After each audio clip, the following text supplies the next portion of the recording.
বিএনপির ভাইদের ছোট্ট একটা বার্তা দিয়ে শেষ করব। বিগত 15 বছর আপনারা অনেক নির্যাতন সহ্য করেছেন, আপনাদের প্রতি আমাদের শ্রদ্ধা আছে, কিন্তু এখন আপনারা যা শুরু করেছেন এটা আপনাদেরকে আবারও ওই কাতারে ফেলে দেবে। অতএব বিনয়ের সাথে বলবো, আপনারা এই কাজটা আর করেন না। বাংলাদেশের 47% গ্র্যাজুয়েট বেকার থাকছে, বুঝতে পারতেছেন? 12-14 বছর এমন একটা শিক্ষা ব্যবস্থা আমাদেরকে রাখা হয়, এমন সব হাবিজাবি পড়ানো হয় যে হাবিজাবি পরে কোথাও চাকরি পাওয়া যায় না। বাংলাদেশের কোম্পানিগুলোই আমাদেরকে চাকরি দিতে পারে না, ভারত থেকে লোকজন কিনে চাকরি দিতে হয়। সম্মানিত ফুলগাজীবাসী, এই গত 24-এর অভ্যুত্থানের পরে যখনই কেউ কোনো আলোচনা করি, আমরা যে কোনো দল রাজনৈতিক আলোচনা করে 24-এর অভ্যুত্থানকে একটি বড় মহিমান্বিত করে দেখায়। 24-এর অভ্যুত্থানে প্রত্যেকের অংশ নিয়ে গৌরবান্বিত হয়। ইসলামী আন্দোলন বাংলাদেশ বা আমরাও 24-এর আমাদের অংশগ্রহণকে আমরা গৌরবান্বিত করি, 24-কে আমরা মহান মনে করি। কিন্তু একই সাথে যদি একটা প্রশ্ন আমরা না করি যে কেন 24 প্রয়োজন হইল, তাহলে এরকম 24 বারংবার আসতে থাকবে। সংগ্রামী ভাইয়ের আমার, বাংলাদেশ স্বাধীন হয়েছে সেই 1971 সালে। 71-এর পরে 90 সালে একবার স্বৈরাচার বিদায় করতে হয়েছে, আবার 24-এ এসে আবার কেন স্বৈরাচার বিদায় করতে হবে? কেন বাংলাদেশে বারংবার রক্ত দিতে হবে? কেন বাংলাদেশে বারংবার শহীদ হইতে হবে? কেন বাংলাদেশের রাজনৈতিক দলগুলোকে বারংবার সেই বিপ্লব, বিদ্রোহ আর অভ্যুত্থানে অংশ নিতে হবে? কেন এই প্রশ্ন, কেন এটা করতে হবে? এর কারণ হলো, বাংলাদেশে যে সংবিধানটা আমাদের প্রচলিত রয়েছে, 71 সালে যে সংবিধানটা আমাদের উপর চাপিয়ে দেওয়া হয়েছিল, সেই সংবিধানটাই একটা প্রবলেমেটিক, একটা সমস্যাজনক সংবিধান। আমাদের দলের নাম ছিল ইসলামী শাসনতন্ত্র আন্দোলন, আমাদের ছাত্র সংগঠন নাম ছিল ইসলামী শাসনতন্ত্র ছাত্র আন্দোলন। 2013 আমরা বুঝছিলাম, আমরা অনুধাবন করেছিলাম যে স্বাধীন বাংলাদেশে যে সংবিধান দেওয়া হয়েছে, সব সমস্যার মূলেই এই সংবিধান। এই সংবিধানই বাংলাদেশে সাংবিধানিকভাবে, আনুষ্ঠানিকভাবে, প্রাতিষ্ঠানিকভাবে স্বৈরাচার তৈরি করছে। সেই স্বৈরাচার হাসিনা হয়েছে, হাসিনা না হইলে মোখলেস হইতো, এবং না হইলে আরেকজন হইতো। এই সংবিধানটাই সিস্টেমেটিকভাবে স্বৈরাচার তৈরি করে। সেজন্য ইসলামী আন্দোলন বাংলাদেশের নাম রাখা হয়েছিল ইসলামী শাসনতন্ত্র আন্দোলন। আমরা সেই সংবিধানের পরিবর্তন চেয়েছিলাম। আজকের বাংলাদেশের যে কয়েকজন উপদেষ্টা মহোদয় রয়েছেন, তার মধ্যে একজন ব্রিগেডিয়ার সাখাওয়াত হোসেন সাহেব, তিনি 2008 সালে নির্বাচন কমিশনার হিসেবে ছিলেন।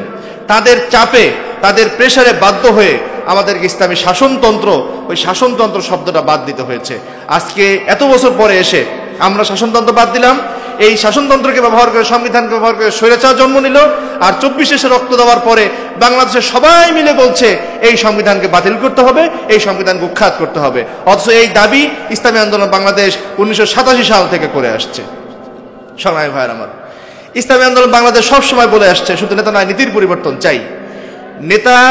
নীতির পরিবর্তন না হয়, যদি নেতার পরিবর্তন হয়, তাহলে যে একটা দেশের কোনো পরিবর্তন আসে না, মানুষের কাঙ্ক্ষিত মুক্তি যে হয় না, দ্রব্যমূল্যের দাম যে কমে না, সন্ত্রাস যে নির্বাপন হয় না, তার বড় প্রমাণ এখনকার চেয়ে আর কি হতে পারে? বাংলাদেশ এখন যে রাষ্ট্র চালাচ্ছে, তাদের সততা, দক্ষতা নিয়ে আমরা প্রশ্ন করতে চাই না। তারা যার যার জায়গায় যোগ্যতার প্রমাণ দিয়ে আসছেন। কিন্তু বাংলাদেশে দ্রব্যমূল্যের দাম কমেছে? বাংলাদেশে সন্ত্রাস দূরীভূত হয়েছে? মানুষের অধিকার প্রতিষ্ঠিত হয়েছে? হয় নাই। কেন? ওই নীতি পরিবর্তন না করে বারংবার নেতার পরিবর্তন করলে কোনো ফায়দা হয় না। সংগ্রামী ভাইয়ের আমার, ইসলামী আন্দোলন বাংলাদেশ খুব পরিষ্কারভাবে এই অনুধাবনগুলো আমাদের ছিল। আমরা সেই 81 সাল থেকে, 1987 সাল থেকে আমরা বলে আসছি, শাসনতান্ত্রিক পরিবর্তন চাই। এই সংবিধানটাকে আমরা পরিবর্তন করে বাংলাদেশের মানুষের বোধ, বিশ্বাস আর হাজার বছর ইতিহাস ঐতিহ্য সমর্থিত একটি সংবিধান চাই। আমাদের কি সংবিধান চাপায় দেওয়া হইল? আমরা এই বাংলার মানুষ, হিন্দু হোক মুসলমান হোক, সবাই ধার্মিক। আমাদের সংবিধান বলা হলো ধর্ম নিরপেক্ষ। অথচ এই বাংলার মানুষ, হিন্দু হোক, বৌদ্ধ হোক, হাজার বছর আগে পাল হোক, সেন হোক, কোনো আমলে আমরা ধর্ম নিরপেক্ষ ছিলাম না, সবকালে আমরা ধার্মিক ছিলাম। অথচ আমাদের উপর চাপায় দেওয়া হলো কি? ধর্ম নিরপেক্ষ সংবিধান। আমাদের সংবিধানে গণতন্ত্র চাপায় দেওয়া হলো। মানে কি? যে গণতন্ত্রকে যে যার মতো করে ব্যাখ্যা করতে পারে। আমি ব্যাখ্যা করি আমার মতো করে, হাসিনা ব্যাখ্যা করে হাসিনার মতো করে। বিগত 15 বছরে হাসিনা যতগুলো বক্তব্য শুনেছেন, সবগুলো বক্তব্যের মূল কথা কি ছিল? গণতন্ত্রকে সমন্বিত করার জন্য তিনি এই স্বৈরাচার কায়েম করেছেন। ফলে রাষ্ট্রনীতি হিসেবে এমন একটা জিনিস কেন আনা হবে, যেই জিনিসকে চাইলে একজন স্বৈরাচার তার মতো করে ব্যাখ্যা করতে পারে? আমাদের এই অঞ্চলের মানুষ কেউ কোনোদিন আসিয়ে যায় নাই। বাংলাদেশের মানুষ ইংল্যান্ডে গেছে, আমেরিকায় গেছে, উগান্ডায় গেছে, মোজাম্বিকে গেছে, কিন্তু তুলনামূলক বাংলাদেশ মানুষ রাশিয়ায় যায় নাই। অথচ সেই রাশিয়ায় উদ্ভাবিত সমাজতন্ত্র আমাদের উপর চাপায় দেওয়া হলো। মানে একটা জাতির সাথে কত ধরনের ফাইজলামি করা যায়, তার উদাহরণ এই 71 সংবিধান ছাড়া, মানে 71 সংবিধান যে ভালো উদাহরণ কিছু হতে পারে না। সংগ্রামী ভাইয়ের আমার, সেজন্য ইসলামী আন্দোলন বাংলাদেশ আজকের এই পর্যায়ে এসে পরিষ্কার করে দাবি করছে, নতুন যে সংবিধান লিখিত হচ্ছে, নতুন যে সংবিধান বাংলাদেশের মানুষের জন্য প্রণয়ন করা হচ্ছে, সেই সংবিধানে অবশ্যই ইসলাম প্রশ্ন থাকতে হবে, মানুষের হাজার বছর ইতিহাস আর ঐতিহ্য ছাপ থাকতে হবে, মানুষের বিশ্বাসের প্রতিফলন থাকতে হবে। সংগ্রামী ভাইয়ের আমার, বাংলাদেশের এই কথাটা আমি বারংবার বলে আসছি, আমরা প্রবাদ বাক্য শুনছি পড়াশোনা করে যে গাড়ি ঘোড়া চড়ে সে, আর বাংলাদেশে কি হইলো, পড়াশোনা করে যে বেকার থাকে সে।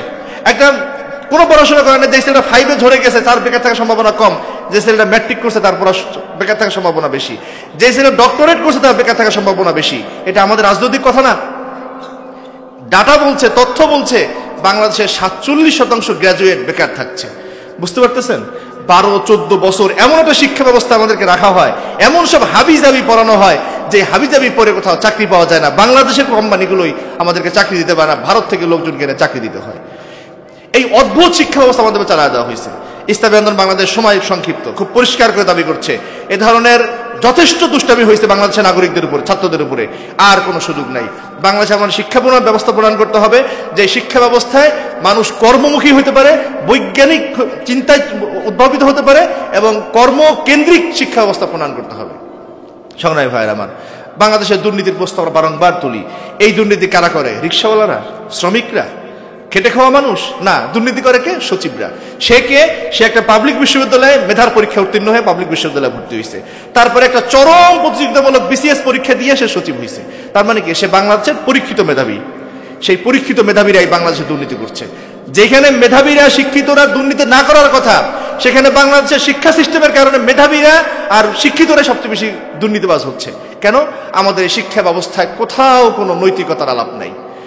বহুত আলাপ আছে, ডারউইন আছে, ফারউইন আছে, বহুত কিছু আছে, নৈতিকতা শিক্ষা আর কেউ দেয় না। কারণ কি? ওই লুটপাটের একটা সিস্টেম চালু করে রাখতে চায়, লুটপাটের ঐতিহ্য চালু রাখতে চায়। ইসলামী আন্দোলন বাংলাদেশকে পরিষ্কার করে বলে, হাসিনা যেই সব কারণে তার কপাল পুড়ছে, তার মধ্যে এটাও একটা যে শিক্ষা ব্যবস্থার মধ্যে নাস্তিকতা ঢুকানো। আমরা এই সরকার এবং সামনের বাংলাদেশের সবাইকে বলতে চাই, শিক্ষা ব্যবস্থাকে নাস্তিকতা মুক্ত করেন, শিক্ষা ব্যবস্থাকে নৈতিকতা আনেন, ইসলাম আনেন, মানুষের বিশ্বাসের প্রতিফলন ঘটান। সংগ্রামী ভাইয়ের আমার, বাংলাদেশের পুলিশ প্রশাসন এত নির্যাতন বাংলাদেশের মানুষের উপরে করলো, তারপরে তাদেরকে সেই অর্থে কোনো ধরনের শাস্তিমূলক ব্যবস্থা নেওয়া হয় নাই, তাদেরকে এক ধরনের সংযুক্তির মধ্যে রাখা হয়েছে। কিন্তু বাংলাদেশের আইন শৃঙ্খলা পরিস্থিতি এখন উন্নতি হয় না কেন? বাংলাদেশের জনপ্রশাসন যারা গত 15টা বছর ধরে এই সরকারের অংশীদার হিসেবে দুর্নীতি করেছে, স্বৈরশাসনকে প্রতিষ্ঠা করেছে, তাদের বিরুদ্ধে সেই অর্থে ইদানিংকালে কিছু মানুষকে সাসপেন্ড করা হচ্ছে, ওএসডি করা হচ্ছে, তার আগে সেটা করা হয় নাই। সেই প্রশাসন আমাদের কাজ করে না কেন? কারণ কি জানেন? এরা কেউ বাংলাদেশে ওন করে না, বাংলাদেশে কেউ নিজের মনে করে না। সব, আরে ভাই, তোর সম্পদ যদি বাংলাদেশের বাড়ি বানা, তোর বেগমপাড়া বাড়ি বানাইতে হবে কেন? তোর বাচ্চাকে তুই বাংলাদেশের স্কুলে পড়া, তুই ইংল্যান্ডে বানাইতে হবে কেন? কেউ বাংলাদেশকে ওন করে, বাংলাদেশকে আপন মনে করে না। এই যেই গোষ্ঠী বাংলাদেশকে আপন মনে করে না, সেই গোষ্ঠীর হাতে আর বাংলাদেশ ছেড়ে দেওয়া যাবে না। যদি ছেড়ে দেই, এরা আবারও আর একটা সিস্টেমে এসে আবারও জালিয়াতি করবে, আবারও দুর্নীতি করবে। সংগ্রামী ভাইয়ের আমার, আজকের এই সমাবেশে ফুলগাজীর ভাইরা মাইক অনেক দূরে গেছে, আলোচনা শুনছেন। ফুলগাজীর সকলের প্রতি আমরা আহ্বান জানাবো যে আপনারা অনেক ধরনের শাসন আমরা দেখছি, 52টা বছর, একটা 2-3টা প্রজন্ম পার হয়ে যায়, কিন্তু কাঙ্ক্ষিত মুক্তি তো আসে নাই। আমরা বারংবার বিপ্লব করবো, বারংবার রক্ত দিব, আর বারংবার স্বৈরাচার আসবে, তো হয় না। সেজন্য ইসলামী আন্দোলন বাংলাদেশ আপনাদের কাছে নিজেদেরকে প্রার্থিতা ঘোষণা করছে। আমরা আপনাদের কাছে আবেদন করছি, আসেন। ইসলামী আন্দোলন বাংলাদেশ ক্ষমতা লোভী না। আমাদের মোহতারাম আমির বারংবার বলতেন, বিএনপি আওয়ামী লীগও যদি, তিনি প্রতীকী অর্থে বলতেন, তারাও যদি ইসলাম হুকুমত কায়েম করে, আমি তাদের গোলাম হয়ে থাকবো। তার মানে কি জানেন? আমাদের ক্ষমতায় যাওয়াটা আমাদের মাকসাদ না, ক্ষমতায় যাওয়াটা আমাদের লক্ষ্য না, উদ্দেশ্য না, বরং আমাদের উদ্দেশ্য কি? নীতির পরিবর্তনটা করা। এখন যেহেতু নীতির পরিবর্তন, তো আজান হয়ে যাচ্ছে, সবাইকে বলবো ইসলামী আন্দোলন বাংলাদেশে আসেন। মাইকেরাও যাদের কাছে যাচ্ছে বলবো, সম্মানিত ফুলগাজীবাসীর বিএনপির ভাইদের প্রতি ছোট্ট একটা বার্তা দিয়ে শেষ করব। বিগত 15 বছর আপনারা অনেক নির্যাতন সহ্য করেছেন, আপনাদের প্রতি আমাদের শ্রদ্ধা আছে, কিন্তু এখন আপনারা যা শুরু করেছেন, এটা আপনাদেরকে আবারও ওই কাতারে ফেলে দেবে। অতএব বিনয়ের সাথে বলবো, আপনারা এই কাজটা করেন না। আওয়ামী লীগের ভাইদের প্রতি আহ্বান থাকবে, আমরা বিশ্বাস করতে চাই আপনারা বাংলাদেশের নাগরিক, আপনারা সবাই একটা একটা করে হাসিনা না, আপনারা সবাই একটা একটা ওবায়দুল কাদের না, মানে সবাই আপনারা সবাই প্রত্যেকে দুষ্ট না, বদমাশ না, বাটপার না, সন্ত্রাস না। আপনাদের মধ্যে ভালো মানুষ নিশ্চয়ই আছে। তাদেরকে বলবো জাতির কাছে ক্ষমা চান, আল্লাহর কাছে ক্ষমা চান, তওবা করে ইসলামী আন্দোলনে বাংলাদেশে শামিল হন। আল্লাহ তাআলা সকলকে তৌফিক দান করুক। আসসালামু আলাইকুম ওয়া রাহমাতুল্লাহ।